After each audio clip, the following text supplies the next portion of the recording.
2021 में मैंने वक्फ एक्ट को चैलेंज किया था। उस समय सुप्रीम कोर्ट ने हमसे पूछा था कि आपकी कितनी ज़मीन पे वक्फ बोर्ड ने कब्जा कर लिया है। मैंने सुप्रीम कोर्ट को कहा था कि ये कोई पर्सनल इंटरेस्ट लिटिगेशन नहीं है, ये पब्लिक इंटरेस्ट लिटिगेशन है। यहाँ हमारे ज़मीन पे कब्जा होने का मतलब नहीं है, पूरे देश में वक्फ बोर्ड ज़मीन कब्जा कर रहा है। और मैं उस समय मुझे जो जानकारी थी कि भारत में 10 लाख एकड़ ज़मीन पे वक्फ बोर्ड ने कब्जा किया हुआ है। हालांकि बाद में अभी पार्लियामेंट में पता चला अब तो 40 लाख एकड़ ज़मीन पे वक्फ बोर्ड ने दावा ठोक रखा है।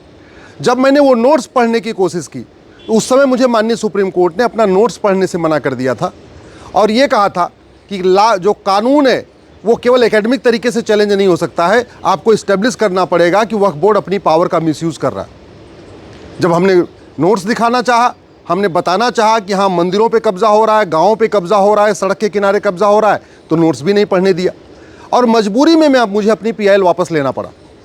मैं दिल्ली हाई कोर्ट गया। दिल्ली हाई कोर्ट ने 2022 में सरकार को नोटिस जारी किया।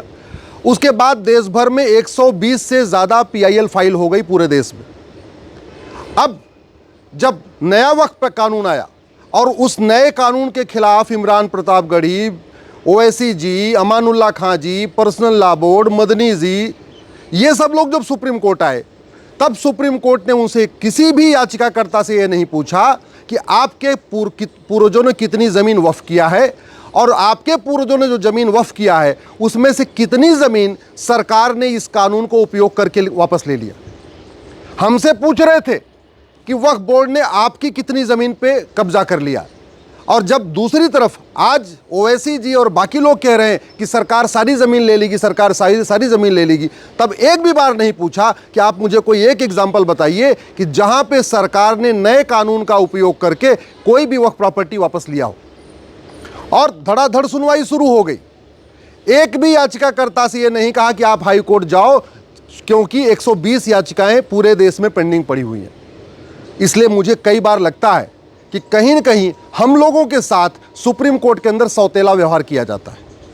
और उसका सबसे बड़ा कारण ये है, जब मैंने national minority commission act challenge किया उस समय सुप्रीम कोर्ट ने कहा था हाई कोर्ट जाओ। हमने वक्फ एक्ट चैलेंज किया, उसके बाद कहा हाई कोर्ट जाओ। कई बार ये मेरे साथ हो चुका है। मैं यहाँ कानून चैलेंज करता हूँ, कहते हैं आप हाई कोर्ट चले जाओ, कानून तो हाई कोर्ट में भी चैलेंज कर सकते हैं। लेकिन वहीं दूसरी तरफ यहाँ पे 70 से ज़्यादा याचिकाएँ आ गई, उस पर सुनवाई भी हो गई, कानून को स्टे करने की मांग हुई, अब उस पर भी सुनवाई हो रही है, आगे भी सुनवाई होगी, सरकार से जवाब भी मांगा जा रहा है।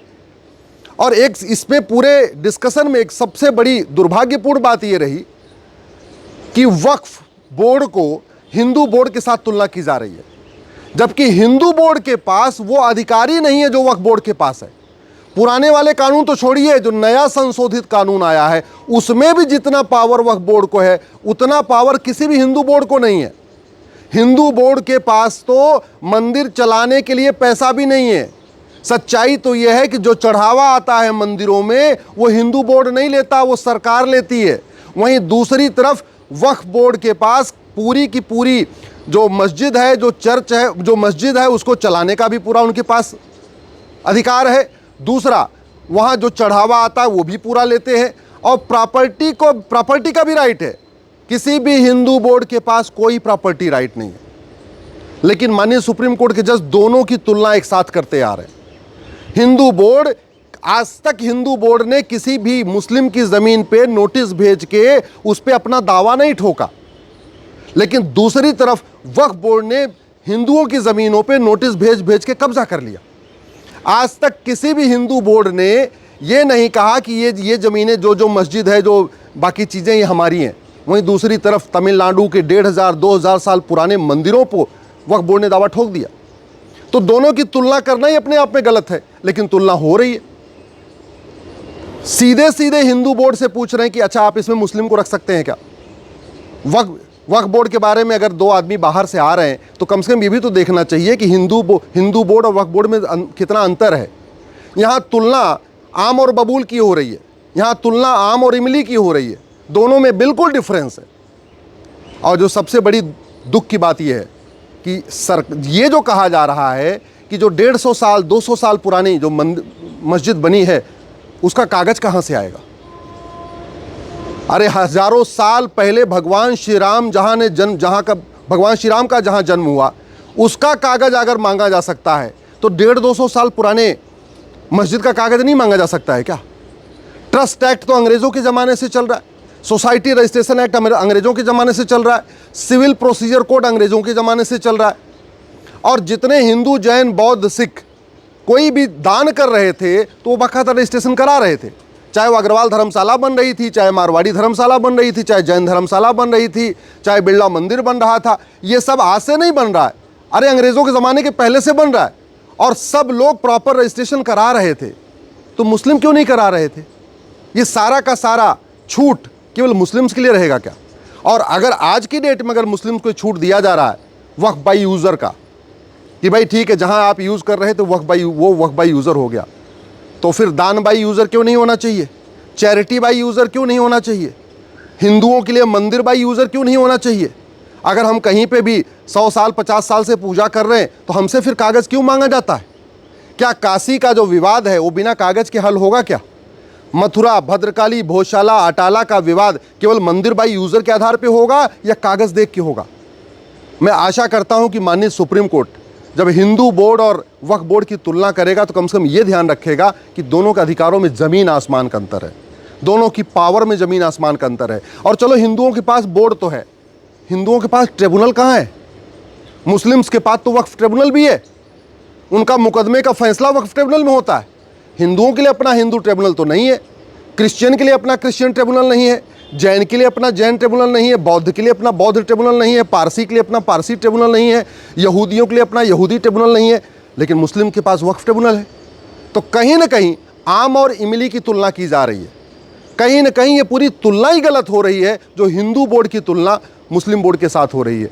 ये पूरी तरीके से नाइंसाफ़ी है।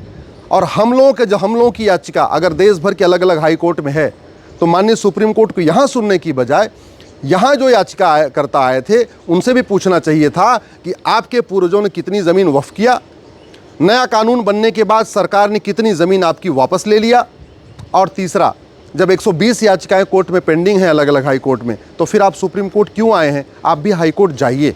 ये होता है तराजू का पलड़ा एक बराबर करना, ये होता है सबके साथ एक समान न्याय करना।